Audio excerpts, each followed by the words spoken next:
চলে যাচ্ছি, কেন চলে যাচ্ছি এটা তো বুঝতেছি না। কেউ বলল যে ঝামেলা হতে পারে, এজন্য সব চলে যাচ্ছে। নিরাপত্তার, হ্যাঁ, এখন নিরাপত্তার অভাব মনে করতেছে, এত ঝামেলা হবে এই জন্য সবাই বের হয়ে আসতেছে।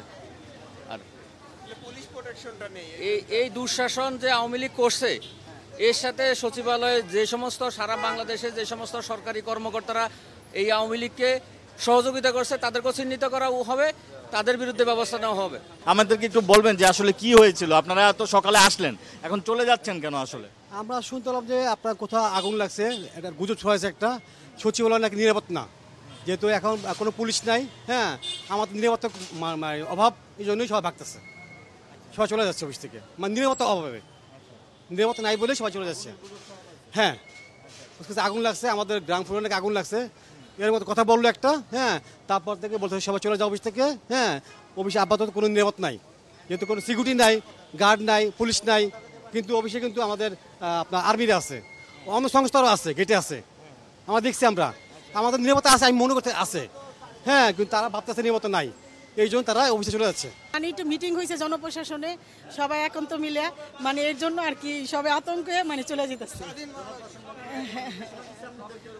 না না, মানে মিটিং হয়েছে একটা আর কি। হ্যাঁ, মিটিংয়ে মানে সবাই মিলিতভাবে গলাগলি হয়েছে, এই ব্যাপার আর কি, সবাই চলে যেতেছে। এটা কোনো দুষ্কৃতকারীরা হয়তো একটা উঠাইছে, শব্দ উঠাইছে যে সবাই চলে যান, মিনিস্ট্রিতে আঘাত হানতে পারে, সচিবালয়ের ভিতরে আক্রমণ হতে পারে, যে যে অবস্থায় আছেন বের হয়ে যান। আসলে এটা গুজব, এরকম কিছু নেই। সকালবেলা সবাই অফিসে এসেছে এবং সবার সাথে সুসম্পর্ক বজায় রেখেই কার্যক্রম পরিচালনা করতেছিল। হঠাৎ এই গুজবের কারণে লোকজন চলে গেছে।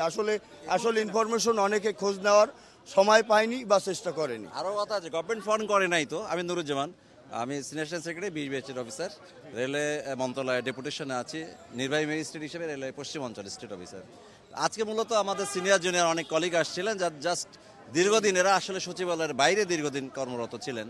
তো আজকে just to share the experience. এর মধ্যে আমরা যারা বিদায় হয়েছে শহীদ, যাদের কল্যাণে আসলে মূলত আজকে গতকালের যে অভ্যুত্থান, তাদের সবার প্রতি আমরা কৃতজ্ঞতা শ্রদ্ধা জানিয়েছি। মূলত চলে যাওয়ার যে কারণটা, এখানে আসলে নতুন গভর্নমেন্ট ফর্ম না হওয়ার কারণে সচিবালয়ের যে একটা ব্যুরোক্রেটিক সিস্টেম আছে, এই সিস্টেমে সুনির্দিষ্টভাবে নির্দেশনা দেওয়ার জন্য সচিব প্রয়োজন বিভিন্ন র্যাঙ্কে। সেই ধরনের কর্মকর্তার নির্দেশনা দেওয়ার পর্যায়ে কেউ নাই, যার কারণে সবাই মনে করছে আজকে তো ওরকম কাজ বা অফিসিয়াল কোনো জব নাই, that's why they are living now.